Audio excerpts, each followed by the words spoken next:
वक्त के साथ साथ हमारे लिए आसानियां बढ़ती गईं, सहूलियात आती गईं। पहले बहुत सारे लोग कहते थे देहातों में बिजली नहीं है, वो मुयस्सर आई, पंखे चलने लगे।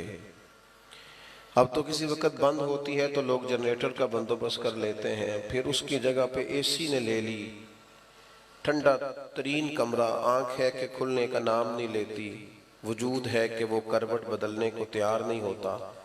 मनपसंद खाने, मनपसंद गाड़ियां, कुशादा सफर। उसका लाजमी नतीजा ये निकला है कि आहिस्ता आहिस्ता लोगों के मिजाजों के अंदर नई सहूलियात से फायदा उठाना बुरा नहीं, लेकिन चाहिए तो ये था ना कि अगर सफर आसान होने लगे हैं तो फिर सफर जरा ज्यादा होने लग जाते। अगर हमारे लिए गुंजाइश बनी है तो हम ज्यादा जगहों पर जाकर पैगाम मोहब्बत बांटते, लेकिन हमने तन आसानी को ओढ़ लिया। नबी अकरम सल्लल्लाहु ताला अलैहि वसल्लम की मुकद्दस हयात मुसलसल जद्दोजहद है, मुसलसल कोशिश है, मुसलसल काविश है। रसूल पाक अलैहिस्सलातु सलाम की जिंदगी वदाइयन इलल्लाह बिइज़्निही व सिराजम मुनीरा, हुजूर दाइये इलल्लाह, हर वक्त लोगों को पैगाम हक दे रहे हैं, पैगाम दीन सुना रहे हैं। हर वक्त फिक्र है महबूब को कि लोग जल्द अज जल्द अपने दिल बदल लें, ईमान पक्के कर लें, सच्चाई, दयानत, अमानतदारी, वादे की पाबंदी, रिस्क हलाल हो, जुबान अच्छी हो, अखलाक बेहतर हो, किरदार साजी हो, उम्मत में बाकपन हो। वदाइयन इलल्लाह, अल्लाह की तरफ दावत दे रहे हैं। और इस रास्ते में अगर दुश्मन कुफर शिर्क ये रुकावट पैदा करते हैं तो फिर हुजूर तलवार उठाते हैं, फिर नबी पाक अलैहिस्सलाम जिहाद का लिबास पहनते हैं, फिर हुजूर सहाबा को तैयारी कराते हैं। फिर महबूब पाक अलैहिस्सलाम ने इस तरह काम फरमाया, इस तरह अमलन जद्दोजहद की कि अगर सहाबा खंदक खोद रहे हैं तो हुजूर भी चट्टाने तोड़ रहे हैं। जो चट्टान सहाबा कहते हमसे नहीं टूटती थी, वो भी मदीने वाले महबूब ने हमें तोड़ के दी। फाल जिंदगी, जद्दोजहद वाली जिंदगी, कोशिश और काविश वाली जिंदगी, बाहिम्मत जिंदगी, तगोदो वाली जिंदगी। मिल्लत के जवानों, ये क्यों सोचते हो कि मैं इतने साल काम करूंगा फिर आराम से बैठ के खाऊंगा? क्यों आराम से बैठे? ये जो इश्क होता है ये कोई आराम से बैठने देता है? ये जो मोहब्बत होती है ये कोई आराम से बैठने देती है? इकबाल कहने लगे हो वक्त फुर्सत है कहाँ, काम अभी बाकी है। वक्त फुर्सत है कहाँ, काम अभी बाकी है। नूर तौहीद का इत्माम अभी बाकी है। 4.5 अरब काफिर को मुसलमान करना। हुवल्लज़ी अरसला रसूलहू बिल हुदा व दीनिल हक़्क़ि लियुज़हिरहु अलad दीन कुल्लिही। हुजूर के दीन के झंडे को लेना है और ये वो दीन है जो दुनिया में गालिब होने के लिए आया है। इस दीन के गलबे के लिए जद्दोजहद करनी। नबी पाक अलैहिस्सलातु सलाम फतह याब होकर पूरा, अल्लाह के रसूल अलैहिस्सलातु सलाम ने फतह, इन्ना फतहना लका फतहम मुबीना इज़ा जाअ नस्रुल्लाहि वल फतह, पूरी फतह अल्लाह ने दी, मुकम्मल दीन करके रसूल पाक ने अता फरमाया। आपकी तवज्जो है मेरी बात पर? लेकिन हुजूर के विसाले ज़ाहिरी के फौरन बाद क्या हुआ? हुजूर के अल्लाह जज़ा, हुजूर अलैहिस्सलाम के हयात ज़ाहिरी में एक शख्स ने दावा नबूवत कर दिया। माज़अल्लाह, हजरत अबू बकर सिद्दीक का जमाना आया तो वो ऐसा नहीं था कि अब फुतूहात हो चुकी हैं, अब मक्का भी फतह हो चुका है तो अबू बकर सिद्दीक निकला करेंगे और आराम से मिंबर पे बैठेंगे और हालात बड़े साजगार होंगे और रूटीन में काम, ऐसा नहीं हुआ। मुसलमा कज़्ज़ाब के खिलाफ बाकायदा जंग लड़नी पड़ी, फौजें तैयार करनी पड़ी, जनाब सिद्दीक अकबर को लोग रवाना करने पड़े, खत्म नबुव्वत के तहफ़्फ़ुज़ के लिए मैदान में रहना पड़ा। फिर मुनकरीने ज़कात पैदा हो गए, हम ज़कात नहीं देंगे। फिर जनाब सिद्दीक अकबर को उसके लिए तलवार उठाना पड़ी। मशवरा दिया गया, हजरत अबू बकर सिद्दीक को लोगों ने मशवरा दिया, कहा जनाब अभी हालात ठीक नहीं है, तो आप ना मुनकरीन ज़कात के खिलाफ जिहाद ना करें, मुसलमा कज़्ज़ाब के खिलाफ अभी आप फौज कशी न करें, थोड़ा सा मौका दें, अभी हालात ठीक हो जाएं, सही मानों में हुकूमत कायम हो जाए, उसके बाद फिर देखी जाएगी। तो हज़रत सिद्दीक़ अकबर ने क्या फरमाया? आप फरमाने लगे, अगर मैं रह गया ना मदीने में अकेला और जंगल के दरिंदे आके, आप तशरीफ रख लें जी, अल्लाह आपको जज़ाए खैर दे, अब ना उठिएगा स्टेज से, अल्लाह आपको बरकत अता फरमाए। कुछ बंदे ठंडी ठंडी तकरीर करने वाले होंगे ना, आप नहीं शोर कर दे तो फिर लागे हो गए तो परेशान भी होंगे, शोर नहीं करना तो फिर होने भी नहीं देना। तो आप मेहरबानी करें, एडा लंबा मसला नहीं जी जेड़ा पानी वाला काम खराब होने लगा है, तो तकरीर ही छोटी है, इंशाअल्लाह उतनी देर तो नेड़े लग जाएंगे पानी दे। आप तवज्जो रखें मेरी बात पर।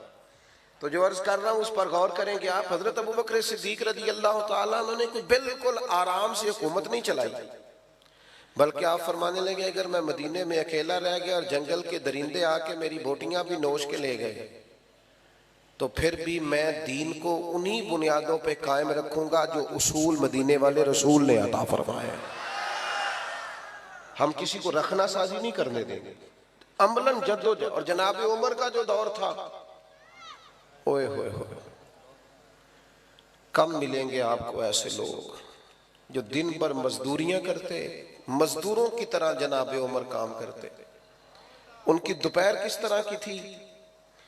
दोपहर उनकी इस तरह की थी कि हजरत उस्मान गनी रज़ी अल्लाह तआला अन्हु फरमाते हैं कि सख्त तेज धूप, सब मदीने के लोग दरवाजे अंदर से बंद करके सो रहे थे। मुझे किसी मजबूरी के लिए छत पे जाना पड़ा, धूप में जाया नहीं जाता था। तो मैंने देखा दूर से एक बूढ़ा ऊंट हाँकता हुआ आ रहा है, तो मेरे दिल में ख्याल आया, यार असर के बाद ऊंट चरा लेता, ये कोई टाइम था? असर के बाद चरा लेता, हर बंदा सो रहा है, ये भी आराम करते। फरमाते हैं मैंने सोचा ये करीब आता है तो समझाता हूं। मैं जब उतर के छत से दरवाजे के रास्ते गली में आया, जब तक वो करीब आ गए थे, उन्हें देखकर तो मेरे आंसू ही निकल गए। ये आम आदमी तो नहीं है, तो अमीरुल मोमिनीन उमर है। कड़ाके की धूप और ऊंटों को लिए आ रहे हैं। तो मैंने अर्ज किया, अमीरुल मोमिनीन आप आराम करते? असर के बाद देखा जाता। फरमाने लगे, यार ये 2-3 ऊंट मुसलमानों की अमानत थे, गनीमत का माल था, दौड़ गए थे, पकड़ के लाया हो। तो कहते मैंने जल्दी से अर्ज की, मैंने कहा हुजूर किसी गुलाम को कह देते, गर्मी इतनी सख्त है। फरमाने लगे, जिस तरह सारे सो रहे थे, गुलाम भी सो रहे थे, और वैसे भी जिम्मेदारी गुलाम की नहीं, जिम्मेदारी मेरी है। ये ना हम सो गए, हमने आराम किया, हमने दूसरों पे डाल दिया, हमने कहा मैनू इतबार बड़ा है, उन बड़े बंदे ने काम करना, अब फलाना कर ले। ड्यूटियां ही नहीं की, जिम्मेदारियों का एहसास ही नहीं किया। वो काम जो हमारे, और फिर दौर हजरत उस्मान गनी का आया। अच्छा, दिन भर ये ड्यूटी जनाब उमर की, और रात लोग सोते थे और जनाब उमर चेहरे पे कपड़ा डाल के गलियों में घूमते थे। अपनी जिंदगी जद्दोजहद के साथ गुजारी, जद्दोजहद के साथ। हजरत उस्मान गनी का जमाना मुबारक आया, चारों जानिब से फितने, हजरत उस्मान का घर घेर लिया गया, कत्ल की तैयारी हो गई। उस्मान डटे हुए हैं। उन मुशक्कतों के बीच भी सैयदना उस्मान फरमाते हैं, मुझसे मेरे नबी ने फरमाया कि उस्मान, अल्लाह तुम्हें कमीज पहनाएगा, लोग उतारना चाहेंगे, उतारना मत। मैं ये कमीज उतार नहीं सकता, सवाल नहीं पैदा हो। सख्त तरीन 40 दिन पानी नहीं मिला, खाना नहीं मिला हजरत उस्मान गनी को। ये शहादत गाहे उल्फत में कदम रखना है। लोग आसान समझते हैं मुसलमान होना, जख्म पे जख्म खा के जी, खूने जिगर के घूंट पी, आह न कर लबों को सी, ये इश्क है को दिल लगी नहीं। तूने आसान समझ लिया है। लोग, मैं जी लाडला होता हूं फलाने का, ओ तू घर बैठा ही लाडला बन गया, तो को नहीं लाडला। लाडले तो मैदानों में होते हैं, लाडले तो मैदानों में होते हैं। और मौला अली शेर खुदा कभी बदर में तलवारें उठाए, कभी ओहद में मेहनत करते, और इतना शौक था। एक जंग में हुजूर ने फरमाया, अली बहुत सारे लोगों को मैं नायब बना के छोड़ के गया हूँ, कभी किसी की बारी, कभी आज आपकी बारी है नायब बन के रहने की मदीने। तो मौला अली रो पड़े, कहने लगे, हुजूर मैं मैदान का आदमी हूँ, आप मुझे बच्चों और औरतों के पास छोड़ के जा रहे हैं। इतनी जद्दोजहद का शौक। और जब कूफे की जामे मस्जिद के पास 21 रमजान मुबारक को खंजर का जख्म लगाना मौला अली को, तो वादा किया हुआ था ना कि करीम तेरे दीन पे जान देनी है। तो लोग कहते हैं मेरे बेटे को बुलाना, ओ फुला दौड़ के आना, लेकिन मौला अली को जख्म लगा तो क्या कहते? कहते फुज़्तु बिरब्बिल काबा, काबे के रब की कसम अली आज कामयाब हो गया। और लै सजना सा तोड़ नहीं भाई, आ जान भी दिती तेरा तेरे। अपनी जिंदगी जद्दोजहद वाली बनाए। इमाम हसन भी शहीद हुए, जहर दिया गया, शदीद तकलीफ। लेकिन कमाल पता क्या है मेरे महबूब की औलाद का? कमाल पता क्या है? जख्म जितने मर्जी गहरे हों, हालात जितने मर्जी खतरनाक हों, लेकिन उनके अखलाक, उनका किरदार, उनकी वज़ादारी, उनकी खानदानी वजाहत, उनके वो कमालात, एक मिनट के लिए भी उनमें फर्क नहीं आया। और पीछे बोलो ना दोस्तों, ओ भाई ना बोलो जो बिल्कुल एंड पे हो, खामोशी से बात सुनो। ये चुप कराने वाले जरा चुप कर दो। दोस्तों, वज़ादारी में फर्क नहीं किसी किस्म का। जख्म आ गया है, जहर दिया गया है, वजूद अंदर से कट रहा है, तकलीफ शदीद है। तो इमाम हुसैन तशरीफ ले गए, कहने लगे भाई जान आपको किसने जहर दिया है, कुछ बताएं। तकलीफ से पूछते हैं, दर्द से। इमाम हुसैन रो रहे हैं। तो इमाम हसन फरमाने लगे, हुसैन मैं नहीं बताता तुझे। कहीं बताए ना। आप फरमाने लगे अगर तो वो नहीं है जिस पर मुझे शक है, तो फिर मैं किसी बेगुनाह का नाम तुम्हें नहीं बताऊंगा। तो अगर वही है जिस पर मुझे शक है, तो फिर भी अल्लाह तुमसे बेहतर इंतकाम लेने वाला है। मैंने अपना फैसला अपने रब की अदालत में छोड़ा। वज़ादारी, दरगुजर, बाहिम्मत जिंदगी। हम पता नहीं क्यों इतनी जल्दी थक गए। मेरी मिल्लत के जवान आराम कर रहे हैं, मोबाइल लेके सोफे पे लेटे हुए, कितने घंटे गुजर गए।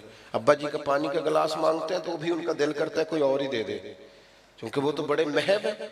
इस तरह जिंदगी में आप कुछ नहीं कर सकेंगे, बासलाहियत होने के बावजूद कुछ नहीं कर सकेंगे। आप अच्छी डिग्री रखने के बावजूद कुछ नहीं कर सकेंगे। बारी आई इमाम हुसैन की। आज बड़े सारे लोग हैं, वो हमें भी मशवरा देते हैं। वो कहते हैं जनाब कमाल बात है, सुबह किसी शहर में, दोपहर किसी शहर में, शाम किसी शहर में, और इतनी मुशक्कतें और इतनी जद्दोजहद, आपके तो जुमे में भी हजारों लोग आ जाते हैं, तो ठीक नहीं।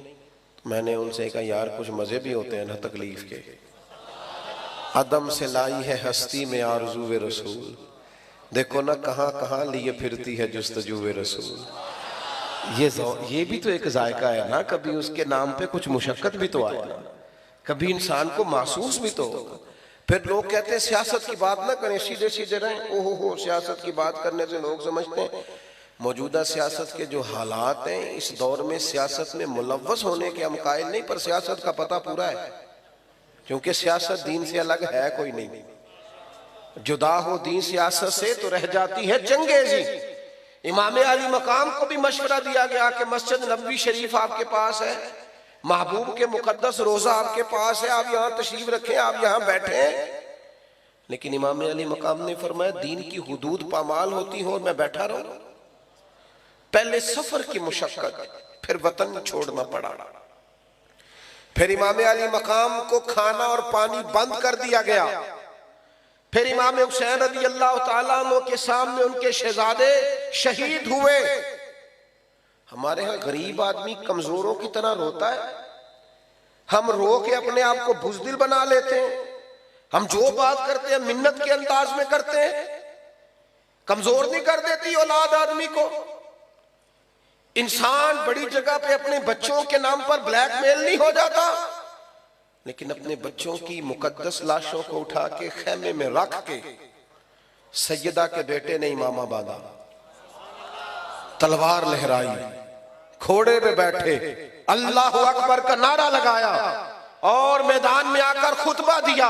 और चमकती पेशानी और छलकता नूर और आफताब से रोशन आंखें और चांद से ज्यादा चमकदार चेहरा और जुब्बा वो जो शेर खुदा पहना करते थे। और इमामा वो जो करीम महबूब से उन्हें नस्ल दर नस्ल तोहफे में मिला था। और जुल्फकार हैदरी और हुसैन इब्न अली जब मैदान में आए हैं तो अल्लाह अकबर, जख्म उससे पहले बड़े थे, मैदान में तो बाद में लगे, उससे पहले जो जख्म थे वो रूह पे थे, वो दिल पे थे। वो मदीने से जुदाई का जख्म, वो वालिदा की कब्र से आ जाने का जख्म, नाना करीम के मजार से आ जाने का जख्म, बच्चों का जख्म और खवातीन, पर्दादार खवातीन की परेशानी, सारी चीजें। लेकिन उन्हें पता था दीन नाम ही इसी चीज का है। वलनबलुवन्नकुम बिशैइन मिनल खौफि वल जूइ व नक्सिम मिनल अम्वालि वल अनफुसि वस समरात वबश्शिरिस साबिरीन। दीन नाम ही इस चीज का है कि तुम्हें जद्दोजहद करनी है, तुम्हें मेहनत करनी है, तुम्हें मैदान में रहना है, तुम्हें दुख उठाने। हजरत इब्राहिम खलीलुल्लाह है, वत्तखज़ल्लाहु इब्राहिम खलीला। लेकिन वो जिस तरह हमारे यहाँ बहुत सारे लोग लाडले बन गए हैं ना, खतीब की तकरीर सुनो तो 2 मिनट लगते हैं जन्नत में जाने में, और नात खां तो ज्यादा जल्दी ले जाते हैं, उनकी तो बिल्कुल नेड़े है। और आजकल चूंकि नकीब, पहले खतीबे पाकिस्तान होते थे, अब नकीबे पाकिस्तान भी होते हैं, तो उनकी अगर आप बात सुने तो वो तो कहते हैं मेरा विजदान कहता है। वो तेरा विजदान क्यों होता है? मेरा ज़ौक़ कहता है, तेरा ज़ौक़ क्या होता है? तो अल्लाह रसूल की बात कर। दीन ज़ौक़ का पाबंद नहीं, दीन किताब और सुन्नत का पाबंद है। तेरा ज़ौक़ कहता है तू तफजीलियों की बात कर दे, राफ़ज़ियों खारजियों की कर दे, तेरा ज़ौक़ कहता है चे मालादार। दीन, अकीदा और नजरिया किताब और सुन्नत के पाबंद है, याद रखना। वो बस जी वो छोड़े जी। एक जगह मैं भी था तो कहने लगे तू होरे केड़ी जन्नत दियां करने गल्ला, शेर सुन रहे थे तो मैंने रोक दिया। मैंने उसे कहा उससे जन्नत दियां जिदियां अल्लाह नहीं जन्नत दियां गल्ला कीतियां कुरान पाक जिदियां गल्ला नबी पाक नहीं कीतियां, पूरा बाब है हदीस पाक च जन्नत दा बाब पूरा, ओदियां जन्नत दियां गल्ला असीं भी करने। मजाक बनाया हुआ। अपनी जिंदगी जद्दोजहद वाली बनाओ। नौजवानों, जिंदगी में तय कर लो हमने नौकरी करनी है, पहले माँ बाप की करनी है, फिर बहन भाइयों की करनी है, फिर मोहल्लेदार, दोस्त, अहबाब, जिसको जरूरत पड़ी हम अपनी खिदमात पेश करेंगे, बाल बच्चों की करेंगे, ड्यूटियां करेंगे, खिदमात करेंगे, आगे बढ़ेंगे, दीन के लिए निकलेंगे। जिंदगी, मेरे अस्हाब रहमतुल्लाह अलैह फरमाया करते, और जमीन के ऊपर काम, नीचे जाके आराम। जागना है जाग ले अफलाक के साए तले, फिर हश्र तक सोता रहेगा खाक के साए तले। मरने से लेकर कयामत तक सोना ही सोना है ना, तो सोना राज के सोना, और इंशाल्लाह बड़ी सोनी जगह मिलेगी सरकार के सदके। मोमिन की जन्नत, मोमिन की कब्र जन्नत के बागों में से बाग है। यहाँ अगर मेहनत करोगे, तकवा इख्तियार करोगे तो जन्नत का बाग, और बाग भी वो जिसमें आंख खुलेगी तो प्याली जियारत ही मदीने वाले रसूल की नसीब हो। आज फूले न समाएंगे कफन में आसी, कब्र की रात है उनसे मुलाकात की रात। तो जद्दोजहद, जद्दोजहद, आज की रात का, कल के दिन का, परसों की शब का, परसों के दिन का पैगाम जद्दोजहद, अमलन जद्दो। और ये, और एक और बात भी इमाम हुसैन ने हमें ये सबक दिया, सवेरे नतीजा ना मांग लेना मेहनत करके। कुछ लोगों को अगले दिन सुबह सवेरे रिजल्ट भी चाहिए। हमारे जवान कहते हैं 12 साल से काम कर रहा, तो मैं कहता हूँ बस मैं इतनी देर से, बस भाई मैं 6 माह से आ रहा हूं, बस इतनी जल्दी। इमाम हुसैन रज़ी अल्लाह ताला अन्हु खानदान समेत शहीद हो गए, पर यजीद 4.5 साल हुकूमत फिर भी कर गया। 4 से 4.5 साल यजीद फिर भी हुक्मरान रहा, सवेरे तख्ता नहीं उलट गया। लेकिन आज इनकलाब क्या है, जो किसी हवाले से यजीद के वकील भी है ना, वो भी जरा डर डर के नाम लेते हैं, जरा सहम सहम के, बच बच के, इशारों किनायों से, हैं भी थोड़े से, ज्यादा नहीं, कहीं बच बचा के नाम लेते हैं। और बाबा जी से पूछो ना उम्र कितनी है, कहते 60 साल। तो नाम क्या कहते? गुलाम हुसैन। रखा किन्ने? कहते दादाजी ने। इसका मतलब है 100 साल पहले के बाबे भी कहते थे आज पोता हुआ है लेकिन होना हुसैन का गुलाम चाहिए, होना हसन का गुलाम, हसन गुलाम हुसैन। ये मिजाज था ना ज़ियाद का वो सितम रहा, ना यजीद की वो जफा रही, जो रहा तो नाम हुसैन का जिसे जिंदा रखती है करबला। और इंसान को बेदार तो हो लेने दो।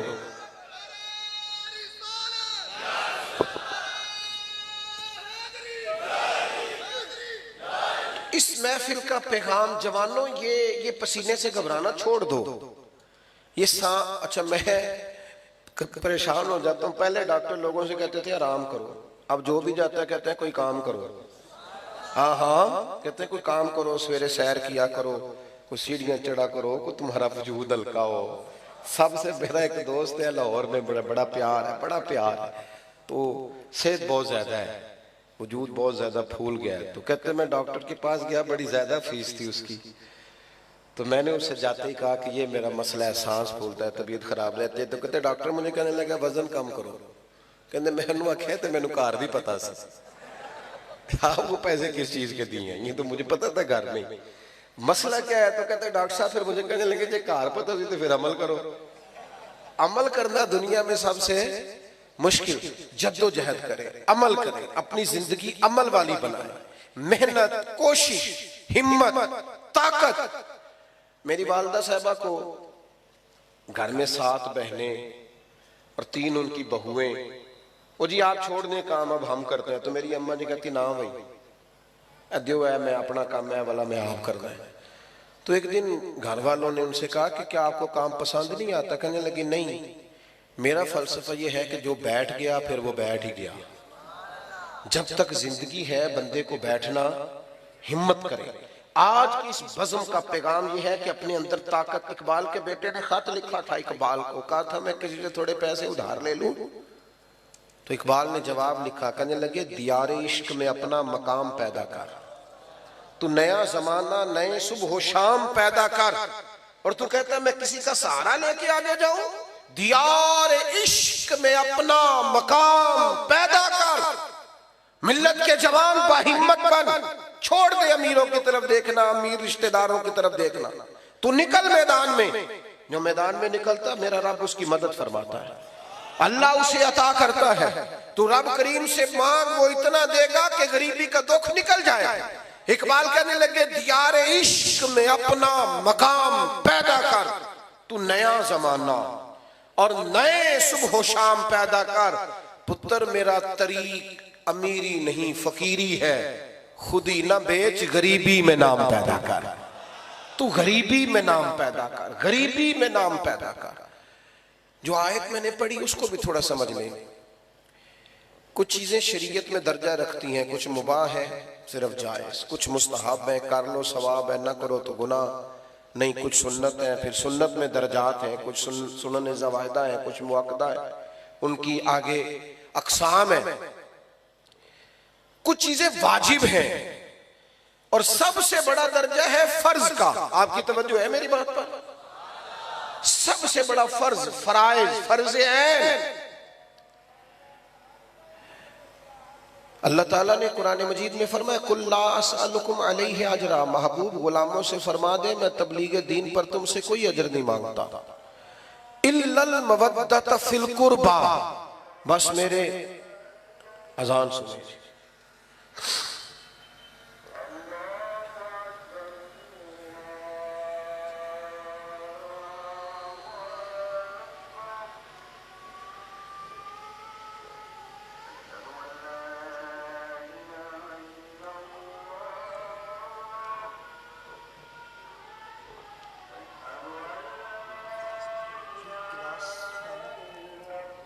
ज्यादा ठंडा है।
तो कुरान मजीद में अल्लाह करीम ने फरमाया कुल ला असअलुकुम अलैहि अजरन इल्लल मवद्दत फिल कुर्बा। ए महबूब अलैहिस्सलाम, आप अपने गुलामों से फरमा दें कि मैं तबलीग दीन पर तुमसे कोई अजर नहीं मांगता, इल्लल मवद्दत फिल कुर्बा, बस मेरे करीबियों से प्यार करते रहना, अहले बैत अतहार से, अज़वाज पाक से, चारों शहजादियों से, सैयदा फातिमा से, मौला अली से, उनकी औलाद से।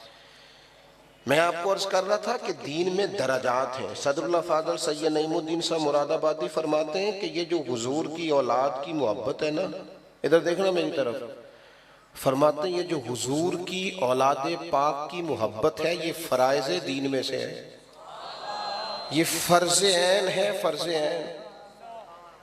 इसमें कमी हो गई तो तुम्हारे दीन के मामलात, जरूरियात दीन के मामलात मुकम्मल नहीं होंगे। मैं 20वीं दफा कहता हूं कि हम जिक्र अहले बैत कोई किसी की वजह से नहीं करते। हुजूर की औलाद का जिक्र ईमान है, और कमजोर ना पड़ना कभी भी जिंदगी में, किसी प्रोपेगेंडे का शिकार ना होना। असहाबे रसूल हो या औलाद रसूल हो, अपने दिल को बार बार टटोलना, जितना जितना इनसे प्यार करते जाओगे उतना उतना ईमान मजबूत होता जाएगा। और कभी आप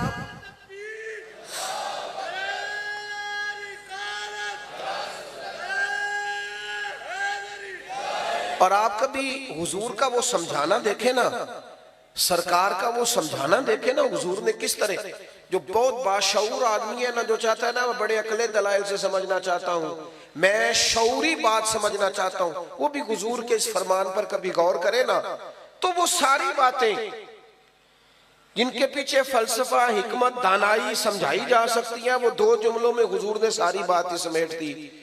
अल्लाह के महबूब अलैहिस्सलाम फरमाने लगे अल्लाह से मोहब्बत करो क्योंकि वो तुम्हें रिस्क देता है, और मुझसे मोहब्बत करो क्योंकि मैं उसका रसूल बन के आया हूं, और फरमाया मेरे अहले बैत से प्यार करो क्योंकि वो मेरी औलाद है। हमारे जो असातिज़ा की औलादें होती हैं ना, हम उनका भी एहतराम करते हैं, मशाइख के बच्चों का भी एहतराम करते हैं। इमाम आज़म अबू हनीफा शागिर्दों के साथ एक जगह बाग में बैठे थे, कुछ दरसी काम हो रहा था, तो बच्चा को खेल रहा था, वो बार बार बाग में आता, इमाम साहब बार बार खड़े हो जाते थे, बार बार। कई बार ऐसा हुआ, बूढ़े आदमी थे, उठना बैठना, तो एक शख्स ने कहा हुजूर बस भी करें, ये बच्चा है पता नहीं कितनी दफा आएगा। तो इमाम साहब बड़ी संजीदगी से, चेहरे पर कैफियत बन गई, फरमाने लगे 100 दफा भी आया तो मैं खड़ा हूंगा। हुजूर क्यों? फरमाने लगे मेरे उस्ताद जी का पोता है, ते असला नाल जे नेकी करिए ते ओ नस्ला ताक नहीं भुलदे। हाँ, असला नाल जे नेकी करिए ते ओ हम तो असातिज़ा और मशाइख के बच्चों के नामों पर नजरें झुकाने वाले हैं। ये तो रसूल पाक की औलाद है, ये तो नबी पाक का खानदान है, कभी भी कमजोर ना पड़ना। ये मोहब्बत फराइज दीन में से। आजकल चूंकि हर चीज बहस के नाम हो गई है और हर चीज पर अब हास होती है, चलो उलमा कभी हक के लिए कर भी ले, लेकिन अवाम हर वक्त ही बहस करती है। खुदारा प्यार करना, मोहब्बत करना दर्द से। 9-10 मुहर्रम को ना रोजा रखें और कुरान मजीद की खुद तिलावत करें, जितना खुद पढ़ सकते हैं ना। ये आजकल ये भी बड़ा मसला है, इसाले सवाब के लिए किसी से लेना मना नहीं, लेकिन यार तू खुद भी तो कुछ पारा पढ़ना, कि सारा दूसरों से ही तूने मुतालबा करना। जितना पढ़ सकते हैं खुद पढ़ें। हलाल, तैयब, पाकीज़ा पैसों में से लंगर शरीफ बनाए, थोड़ा बना लें, सादा बना लें, लेकिन तैयब ताहिर नजर पेश करें, और अपने घर में इमाम हुसैन के नाम का जिक्र करें। अपने बच्चों को बिठा के, हुजूर ने हमारे जिम्मे लगाया है कि अपनी औलाद को मेरी औलाद की मोहब्बत सिखाओ। अपने घर वालों में बैठकर बज़्म सजाएं। जो उन्वान था उस पर भी 1-2 बात कर दूं, अगरचे मजमून मुकम्मल हो गया। हमारे दोस्तों ने अज़मत वालिदैन कॉन्फ्रेंस रखी है। इंसान की ना कुछ कमाइयाँ ऐसी होती हैं जो वो समझता है कि ये मेरी कुल जमा पूंजी है, यानी कुछ जगहों पे ना बंदा फुल इन्वेस्टमेंट कर देता है, सारी रकम वहीं लगा देता है, बाद में वो कहता है सारी यहाँ लग गई, ये मेरी कुल जमा पूंजी। ये जो औलाद होती है ना, ये बंदे की कुल जमा पूंजी होती है। यहाँ माल भी लगा होता है, और आप यकीन करें बच्चों पे लगा के माँ बाप कभी हिसाब भी नहीं करते। बच्चे बाद में करते हैं हिसाब, अब्बा जी तो परसों ही 5000 देता है, लेकिन अब्बा जी कभी साहब बच्चे कर लेते हैं किसी वक्त, कभी पछतावा नहीं होता बंदे को औलाद पर खर्च करके, कभी भी। बल्कि जिस दिन अब्बा ज्यादा खुश होता है उस दिन बच्चों के लिए तोहफे लेके जाता है, बच्चों के लिए। बाद में बच्चे ये काम नहीं करते, उनके फिर यार हो जाते हैं, दोस्त हो जाते हैं, फिर ठंडे इलाकों का सफर होता है, उनके अपने प्रोग्राम होते हैं। इंसान अपनी जिंदगी में सबसे ज्यादा, मैंने देखा है चढ़ती जवानी में भी वालिद कहता है यार ईद आ गई तो घर वालों से कहता है मेरे कपड़े नए ही हैं, हालांकि उसकी ख्वाहिशात है, कहता है बच्चों के ले लो। परदेश में 30-30 साल बाप चला जाता है, कंबल नहीं बदलते लोग, जो जाते ही खरीदा होता है वापस आने तक वही होता है। 30 साल हो गए कंबल नहीं बदला, और पीछे कई दफा घर मुरम्मत हुआ, वसी हुआ, नया बना। सबसे ज्यादा इन्वेस्टमेंट बंदा औलाद पे करता है। मुझे सच बताना, बंदे की अगर वो कमाई जाया हो जाए जिस पर उसने सबसे ज्यादा खर्च किया हो तो कितनी को तकलीफ होती है। आपकी तवज्जो है मेरी बात पर? तो अगर औलाद पर इंसान सबसे ज्यादा खर्च करे और औलाद ही नाफरमानी करे, कुरान मजीद ने कहा व बिल वालिदैन एहसाना, अपने वालिदैन के साथ एहसान करो। नबी पाक अलैहिस्सलाम से एक नौजवान ने पूछा था या रसूलल्लाह मेरे अब्बा जी मुझसे पैसे मांगते हैं, हुक्म क्या है? सादा सा जवाब था, दे दे या ना दे, दो ही बातें। वालिद साहब पैसे मांगते हैं, क्या करूं? सादी सी बात थी ना, दे दे या ना दे। तो हुजूर ने जो जवाब दिया उसने सारा मजमून मुकम्मल कर दिया। महबूब फरमाने लगे तू भी अपने बाप का है, तेरे पैसे भी तेरे बाप के हैं। जब है ही उसी के तो ये तूने क्या कहा दूं या ना दूं? है ही उसी के, हर चीज ही उसी की है। हमारे यहाँ कुछ बच्चे ना वालिदैन के पास इस तरह जाते हैं रात को जिस तरह MBBS डॉक्टर नहीं वार्ड में जाता, अब्बा जी क्या हाल है, दवाई खाई थी, कुछ चीज तो नहीं चाहिए? तू डॉक्टर है, तू यहाँ हेड ऑफ द डिपार्टमेंट है, पता करने आया। वो इनके पास बैठ, इनके पैरों में बैठ, इन्हें वक्त दे। तुझे पता है नबी पाक अलैहिस्सलाम ने फरमाया जन्नत माँ के कदमों के नीचे।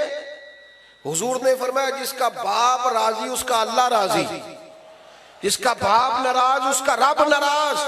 बुल्ले शाह तू आसमानी उड़दियां फड़ना, जेड़ा घर बैठा उन्हें फड़िया ही नहीं। ओ खुदा के बंदे तू इनकी रजा को पा जा, ये समझ ये क्या चाहते हैं। तू इस तरह पूछ रहा जैसे डॉक्टर पूछते हैं। आप अब्बा जी के फर्मा बरदार है? कहते बिल्कुल खर्चा देता हूं। तो खर्चा तो कोई बंदा गरीब समझ के भी दे देता है, खर्चा देना कमाल है। तू बता उन्हें अपनी जिंदगी में मकाम क्या देता है, उनसे मशवरा कितना लेता है, तेरी जिंदगी में उनका किरदार कितना, उनका हुक्म तू कितना मानता है, उनकी मर्जी के मुताबिक तू कितना चलता। अपने आप को ढाले, अपने आप को ढाले माँ बाप की मर्जी के मुताबिक। उनको देखें वो क्या चाहते हैं, उनको खुश करें। हल्की सी भी बंदा बात कर दे ना अब्बा जी को, हल्की सी, जो कि उनकी कुल इन्वेस्टमेंट औलाद होती है, तो बंदा इतना भी कह दे ना अब्बा जी अब आप भी समझदार हो जाए, दुनिया बदल गया, तो अब्बा सारी रात सोता नहीं रो रो के पुत्र मैं ही नहीं सियाना, जिंदगी तेरे नाम कर दी। हल्की सी भी कभी माँ बाप के मामले में किसी किस्म की कमजोरी ना दिखाओ। और नौजवानों, आप जवान है तो आपका हौसला भी जवान होना चाहिए। और जो माँ बाप की झिड़की नहीं सह सका फिर उसने सहनी किसकी है? इनकी सहो, ये डांट दे तो बर्दाश्त करो, इनके बारे में अपनी तबीयतों को नरम करो। और 12 हुकूक आला हज़रत बरेलवी रहमतुल्लाह ताला अलैह ने लिखे हैं जो माँ बाप के विसाल के बाद बंदे की जिम्मेदारी है। कफन दफन का बंदोबस्त, इसाले सवाब, दुआए मगफिरत, और उनके रिश्तेदारों से अच्छा सलूक, और उनके दोस्तों से अच्छा सलूक। नबी पाक अलैहिस्सलाम ने फरमाया जो चाहता है ना कि वो माँ बाप से उनकी कब्र में भी अच्छा सलूक करे, वो माँ बाप के दोस्तों से अच्छा सलूक करे। एक नौजवान ने अर्ज किया था या रसूलल्लाह अगर माँ बाप चले जाएं और कुछ पछतावा रह जाए, बहुत सारे लोगों को रह जाता है यार पता होता इतनी जल्दी चले जाना है तो मैं ये करता। माँ बाप चले जाएं पछतावा रह जाए तो क्या हाल है? तो हुजूर फरमाने लगे उनके लिए दुआए मगफिरत कार, और इतनी कार उम्मीद है अल्लाह तुझे फरमा बरदारों में दर्ज फरमा देगा। अत-तरगीब व तरहीब में ये हदीस मौजूद है। मेरे भाई, माँ बाप के लिए अपने दिलों को नरम कर लें, तय कर लें कि कभी भी उनके सामने आंखें उठा के बात। और आपको यकीन से कहूँ जिन लोगों को बंदा सबसे जल्दी राजी कर लेता है वो माँ बाप है। अम्मा को राजी करने में 1.5 मिनट लगता है। अब्बा जी चलो ज्यादा डांटे भी हो तो 5-6 मिनट ले लेते हैं, ज्यादा भी डांटे हो तो इससे ज्यादा। एक हमारे दोस्त हैं, प्रोफेसर साहब हैं, बातें याद आ रही हैं वरना खत्म करने लगा था। वो कहते हैं, मैं, वो प्रोफेसर है, कहते मेरे काफी सारे शागिर्द घर में भी नीचे ट्यूशन सेंटर बनाया, काफी सारे लोग जानते हैं और जुम्मा भी वो पढ़ाते हैं। कहते हैं हर जगह इज्जत थी। तो अब्बा जी ना जब भी आवाज बहुत देते ओ काका इधर आए ना, कहते हैं मेरे शागिर्द खड़े होते हैं तो बंदा मतलब थोड़ा सा हजरत साहब हो तो वो फिर हजरत साहब बन जाता है। वो कहते हैं मुझे थोड़ा सा ना, एक दिन मैंने बड़े चुपके से अम्मा जी से कहा कि अब्बा जी से कहें घर में अकेले हो तो जूते भी मार लिया करें, पर ये क्या सब के बीच वो बड़ा डांट के बुलाते हैं। तो अब्बा जो होता है ना, इसके लिए जरा इजहार मोहब्बत मुश्किल होता है। बाप होता है ना, अम्मा तो कह लेती है मैं सदके जावा, तो वालद जरा उसका ये जुमला ही नहीं, वो कैसे कहे। हालांकि प्यार वालद भी बड़ा ही करता है, कोई उसका अंदाजा कर सकता। यानी कोई बंदा आपकी सीट पे बैठ जाए आपको अच्छा नहीं लगता, और अगर पुत्र बैठ जाए बंदा कहता लो मैं तो बच गया जो मेरा मुंडा सीट पे आ गया, साम गया सारा कुछ, बंदा इज्जत महसूस करता। वो कहते मेरे ना, मैंने अम्मा जी से कहा कि अम्मा जी आप अब्बा जी से कहे, वालिद साहब जरा डाढ़ी तबीयत के थे, सख्त मिजाज थे, तो अम्मा भी जरा सहम की बात करती थी, कहने आज जरूर करूंगी। तो मैं कमरे में पीछे छुप गया, अम्मा जरूर बात करना। अब्बा जी आए तो वालदा कहने लगी साडा मुंडा जे ते नाफरमान है ते दसो, जे कोई गल नहीं मनता तो दसो, तुसी इन्ने जी खलोते होंदे ने ते त्राण लग पे, इधर आए ना है। तो कहते हैं मैंने उस दिन देखा कि मेरे अब्बा को मुझसे सारी जिंदगी उन्होंने डांटा है, आज पता चला कितना प्यार है। अब्बा जी रो पड़े, कहने लगे कर्मा लिए ते मसीते जाना तां ओदे दुआले रश हुंदा है, जुम्मा पढ़ांदा है, घर होना ते शागिर्दों दे दुआले मैं थोड़ा जिहा तां तराना मेरे पुत्र नूं किले नजर ही ना लग जाए, किधरे नूं नजर ना लग जाए। तो मैं कहना इहनूं कोई होए आखण वाला भी ते विच होना चाहिए ना, किधरे मेरा बच्चा तेनूं पता नहीं चम। कहते मैं इतना तड़पा कि मैं आके अब्बा के पैरों से लिपट गया। मैंने कहा अब्बा जी कमाल हो गई, इतना प्यार। फरमान लगे तेन पता नहीं हो जो जुम्मा पढ़ा रहा होंगे तो मैं पढ़ पढ़ के उन्हें फूक रहा हूँ, मेरे बेटे को किधर नजर ना लग जाए। तो मेरे भाई आप अंदाजा नहीं कर सकते ये लोग कितना चाहते हैं। इसलिए मैं बड़ी दुनिया घूमता हूँ, लेकिन जब तक अम्मा जी थी ना तब तक माहौल और था।